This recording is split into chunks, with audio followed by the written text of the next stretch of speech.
Something that I love to do is make lists about films.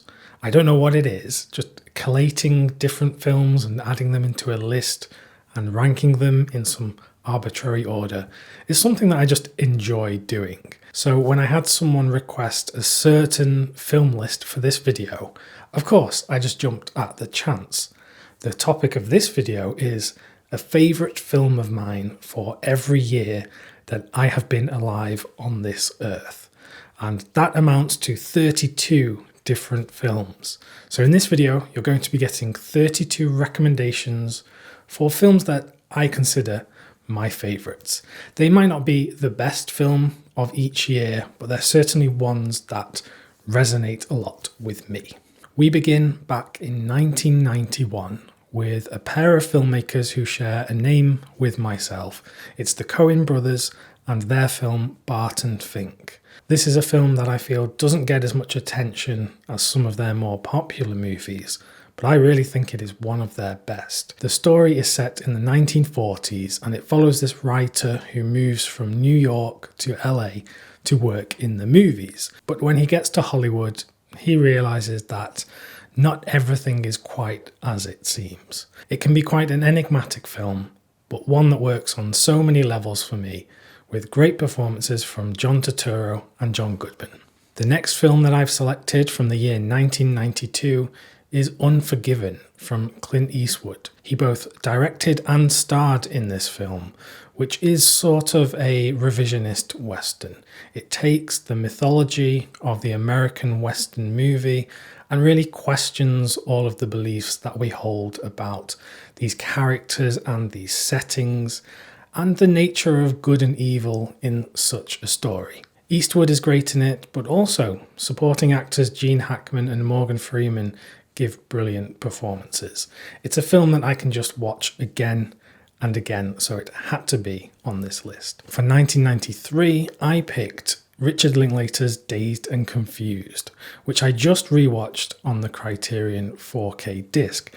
And what a film. I mean no disrespect to this film by using this word, but it is an easygoing film. A film that I can just put on and just absorb. It doesn't take much to really tackle what is going on in this film.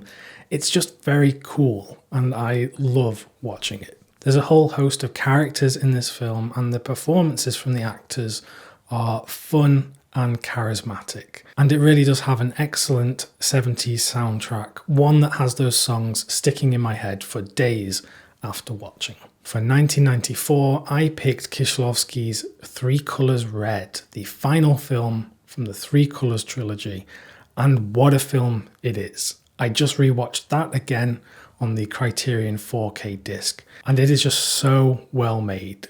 It is a film full of symbols and hidden meanings, but it also serves this purpose of wrapping up the trilogy, and it does so in such a great way. Red in particular is a film about fraternity and looking at how people who come from different walks of life can meet and create a bond between them, a brotherhood. And this film exemplifies that so perfectly. For 1995, I picked the animated film Ghost in the Shell. This film has haunted me ever since I first saw it. And that's due to the combination of animation style, the topics, the themes that are addressed in the film, and also the music, the colours, everything wrapped up creates such an atmosphere. For 1996, it's the film Waiting for Guffman. This is from Christopher Guest, who we know from Spinal Tap. And the film looks at this small theatre group in Blaine, Missouri, who decide to put on a Broadway-style show to try and impress one of the Broadway critics who is visiting Blaine for this big anniversary event. If you like Spinal Tap, it's that same style of mockumentary. Very funny, supremely acted, and just the characters. I just love the characters in this film. For 1997, I chose the film Hanabi from Japanese director Takeshi Kitano. This is a meditative look at the nature of crime and purpose in society, also looking at tackling our own mortality and grief. And I won't say much more than that. It's just a beautifully made film, and one that I think more people need to check out. For 1998, I've picked The Big Lebowski. Iconic film, one of the most quotable films in modern times. There's not really too much more to say about it here that hasn't already been said.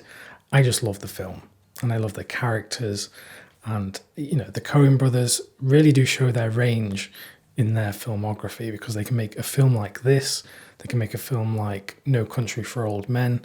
They can do so many different things with their filmmaking talents. Speaking of filmmaking talent, one of my favourite filmmakers is Stanley Kubrick, and for 1999 I've chosen his film Eyes Wide Shut. This was the last film that he made before he passed away, and it's a film that, when it was released, it wasn't really greeted with the warmest reception.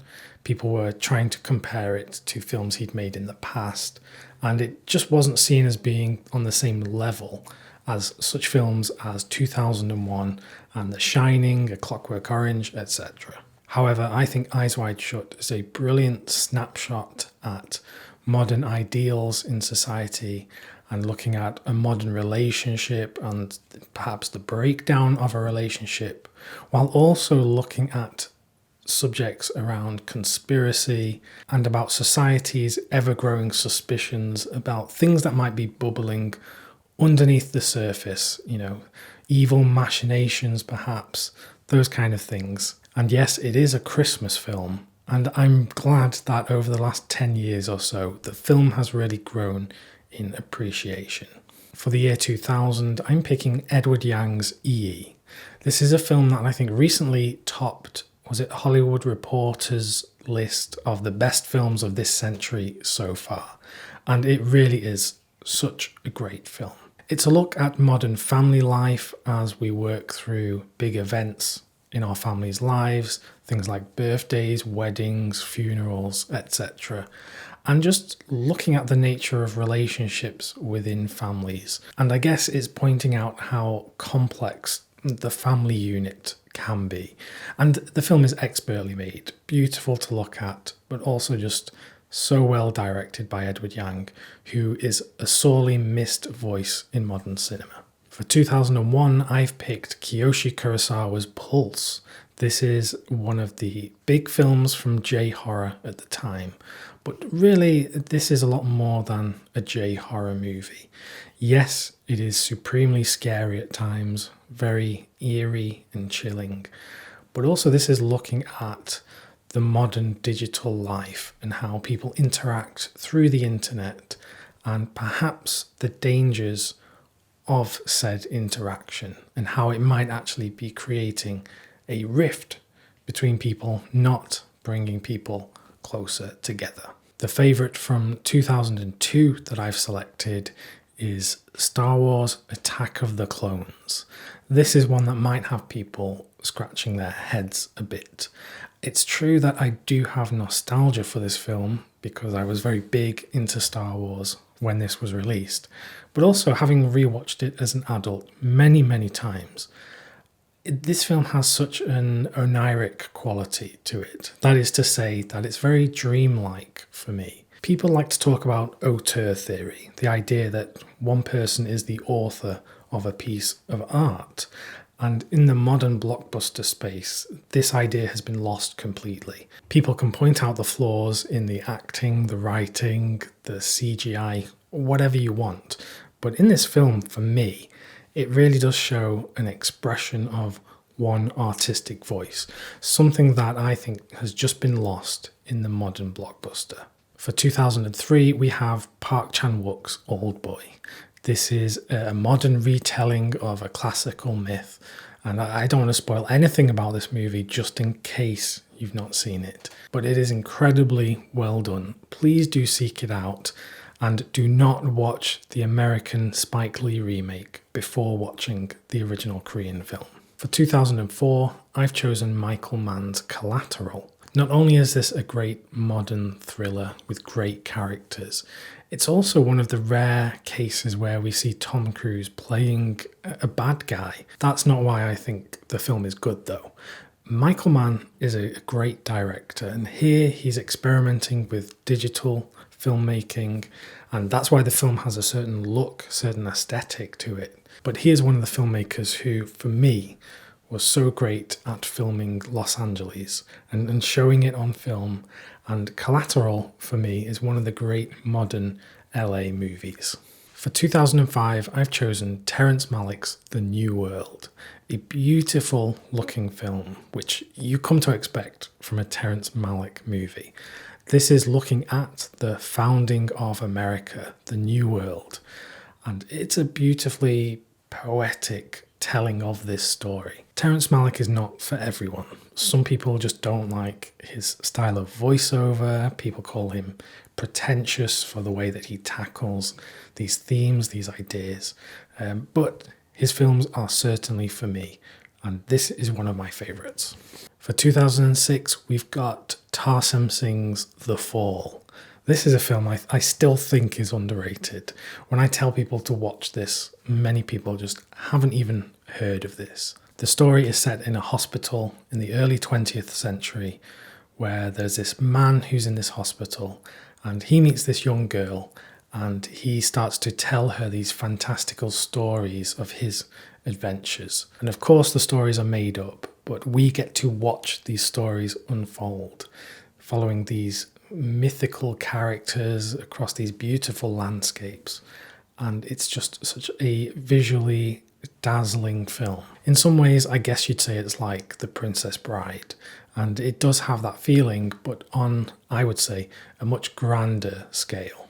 My pick for a favourite film of 2007 is Paul Thomas Anderson's There Will Be Blood. This film is about the corruption of one man's soul as he becomes enveloped with greed. We follow the character of Daniel Plainview as he discovers oil in the middle of the desert, and this makes him very rich. And it's interesting to watch how his relationships with his adopted son, with the community's preacher, and with the other businessmen in the industry, it's interesting to see how they evolve over the course of this film. And that's without saying that Daniel Day-Lewis's performance is one of the great modern performances. And my favourite for 2008, perhaps another rogue choice here, is the film Speed Racer from the Wachowskis. This is one of the most colourful, vibrant movies that I've ever seen. Some people say to the point of nausea, which I don't quite reach there, but I'll admit it does kind of hit you over the head with the colours and the sounds. But for the same reasons that I was praising Star Wars earlier, this is a film of one or, well, two people's vision. And you can see that all on screen here. This film has not been made by a committee, and I think we're kind of losing these films in the modern industry. You don't see many films today being made like Speed Racer. For 2009, my pick is The White Ribbon from Michael Haneke. This film won the Palme d'Or at the Cannes Film Festival that year, and it's very well deserved because this is supremely crafted from one of the great modern filmmakers. It's quite an enigmatic story, looking at this community, focusing on the children in the community. And as with most Haneke films, there are some very disturbing things going on here. I won't spoil it for anyone, but please do go and check this one out. I really think it's one of the best films of the last 20 years. Now, I just want to take a quick minute to talk about the sponsor of today's video, FlexiSpot. When I was preparing this video, I reached out to FlexiSpot because I have been a lover of the stuff that they make, and they happily agreed to sponsor this video. If you haven't heard of them before, they make these brilliant height adjustable desks so that you can be sitting or standing. And it's been shown that there's numerous health benefits to not sitting down for 8 hours plus a day, which is something that I do because I sit down all day to work and then I sit down in the evening to watch movies. So their desks are perfect for this. You can pre-program different settings of height. So you can just press a button and your desk will go up and down. For me, it's not just the health benefits of this. The thing that has really made a difference is in terms of productivity, because I'm someone who can be quite easily distracted. And I found that from switching to a sitting down position to a standing position, I'm able to focus much more. I don't know what it is, just psychologically when I'm standing up, I'm much more alert and focused. So if you're interested, do check out the links in the description of this video. And I thank FlexiSpot for being a sponsor. For 2010, my favourite film is Certified Copy, directed by Abbas Kiarostami. This film looks at the nature of reality and fiction and where these two kind of meld and blend, which is something that Kiarostami looked at throughout his career. It also happens to be set in the beautiful Tuscany region of Italy, and it's a beautiful film to look at with two great central performances that change and evolve over the course of the picture. For 2011, my favourite film is A Separation, directed by Asghar Farhadi. I believe this film is a modern staple on film studies and film theory courses. I never came to this film from that angle. I just picked up the Blu-ray one day and absolutely fell in love with the film. It's a heartbreaking look at this relationship that's breaking down and looking at the effect of this separation on the daughter of the family as well as the two parents. It's in Farhadi's mise-en-scène and the framing of each scene, which is very cleverly well done. All of it really aids the feeling of heartbreak that this kind of event can cause in people's lives. For 2012, my favourite film is The Hunt from Thomas Vinterberg, starring Mads Mikkelsen, in a film that is so painful to watch because the film is about this lie that has been told by this child about this adult, and it causes absolutely cataclysmic consequences for him. In reassessing this film over the last year or two, it's something that is in the modern conversation today. This idea of someone being accused of something but being guilty until proven innocent. And in this film, the situation, it is painful to watch, and it's the kind of thing that I wouldn't wish on anyone. But great filmmaking, the sense of paranoia within this community is so well portrayed by Vinterberg in his direction. For 2013, the film is Under the Skin, directed by Jonathan Glazer. This is a film that I don't really like talking about too much because I don't want to give away anything. I won't say anything about the plot here.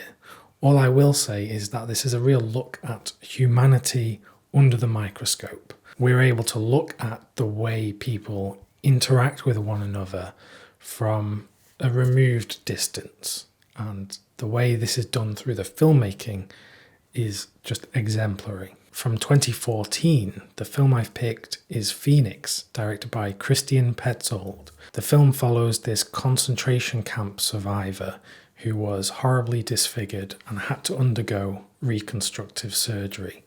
And she is freed and she is brought back into society, but she wants to find out who gave her up to the Nazis. And she's able to use this newfound anonymity because of her new looks to her advantage, because the people in her life do not recognize her. And she starts to suspect that it was someone who was very close to her that gave her up to the Nazis. It's a very thrilling, moving film that is told in the way of Hitchcock at times, and I think it's brilliant filmmaking. For 2015, I've chosen Denis Villeneuve's Sicario. Now, I remember going to see this at the cinema, and this was such a suspenseful, edge of my seat kind of viewing, and I'll never forget that. And even on rewatches, I still find it equally as suspenseful. The film looks at the nature of the relationship between American forces and the Mexican cartels. But within this setting, many different themes are addressed, And I just think it's such a great film. Exquisitely shot by Roger Deakins as well, and brilliant performances from everyone in the film. For 2016, it's the German film Toni Erdmann. This film has just grown and grown on me over the years. Every rewatch just nudges it higher and higher up in my estimations. The story follows this young woman who is reconnected with her father after some time, and he seems to think that she has lost some of the humour and the energy in her life. So he is constantly playing practical jokes on her. It's a very funny film, but it also shows a lot of truth in this relationship between daughter and father. My favourite film for 2017 is Phantom Thread, another film from Paul Thomas Anderson. This one is very different to There Will Be Blood, which I talked about earlier. This one looks at the nature of the artist and his muse and how complex that relationship can be. It's set in 1950s England in the dressmaking industry, and the film draws inspirations from so many filmmakers I love. There's bits of Hitchcock's Rebecca in there, there's bits of Powell and Pressburger in there. I think it's such a beautiful film, and for me, it's my favourite Paul Thomas Anderson film. The favourite of 2018 has to go to Under the Silver Lake. This is the film from David Robert Mitchell, a film that when it was shown at Cannes, I think it received some very harsh criticism. I saw one person say that it was kind of like a student film version of Mulholland Drive, which, I mean, I can see what someone is trying to say there, but it's not accurate at all. This film is a lot of fun, it's playful, and it's a real love letter to the golden age of Hollywood. The film sits in the same sort of category as The Long Goodbye or Southland Tales or Inherent Vice, and I think this is one of those that in a few decades it's going to see a real reappraisal, but now I still absolutely love it. For 2019, my film pick has to be Bong Joon-ho's Parasite. This is just a monumental film. I think it really is as good as the hype suggests. I've seen this so many times now, and every time it just works on every single level. It's one of the only times in modern memory that I can see myself agreeing with all of the awards ceremonies that gave this film awards, like the Oscars, this one being the first Best Picture not in the English language to win the award. On a surface level, the film works as a darkly comedic, thrilling story, but then just beyond that, there are so many other levels to look at, particularly looking at class hierarchy in society and how that is ingrained into us. And the film addresses that and attacks it in a very clever way. We move on to the year 2020, and this was a bit of a difficult year for me to pick a favourite. Obviously, due to the pandemic, many films got their release dates pushed into the future, so actually not as many movies got released this year. But one movie that really sticks out in my mind is Christopher Nolan's Tenet. A lot of people are rather lukewarm on this movie. I think it's very, very well made, and I'm really hot on this movie. But I have such vivid memories of going to see this at the cinema, and this was the first time I'd been at the cinema in a long time due to the pandemic. So for me, this film will always stick out as the most important movie for me of that year. For 2021, the film is Petite Maman, the film from Celine Sciamma. And it's interesting talking about this one following on from Tenet, because Tenet is this big, loud, extremely visually tantalizing movie, whereas Petite Maman is this small, quiet look at the relationship between mother and daughter. It really is a beautiful film, heartwarming, touching, and Celine Sciamma is one of the best filmmakers today. The film is also only about 70 minutes long, so it's perfect for when you don't have much time to fit a movie in. And for 2022, this was a tough year because last year was a very good year for film, but the one I've chosen is Tar, directed by Todd Field. What I love about Tar is its complexity and how it addresses different ideas and themes, but it never really tells you what to think. It isn't didactic. It's not trying to convert you over to some kind of way of thinking. It presents this character, this central character played by Cate Blanchett, who is brilliant. And she has certain characteristics, and you're meant to assess this and just form your own opinion. I think that can be a true test of a great filmmaker, when they do not judge their own characters. Even when a character is perhaps meant to be villainous, or if a character is meant to be a shining hero, a filmmaker should never judge the character as such. That should be left up to the audience. And I think Tar is a perfect example of doing this. And that brings us to today, the year 2023. Now, I haven't picked a film for this year yet because we aren't even halfway, and we still have many, many great films yet to be released. And I'm pretty sure whatever film I would pick now would not be my favourite by the end of the year. So this has been a look at some of my favourite films for every year that I have been alive. Like I said, it's not necessarily my number one favourite film of every year. It's just one of my favourite films of each year.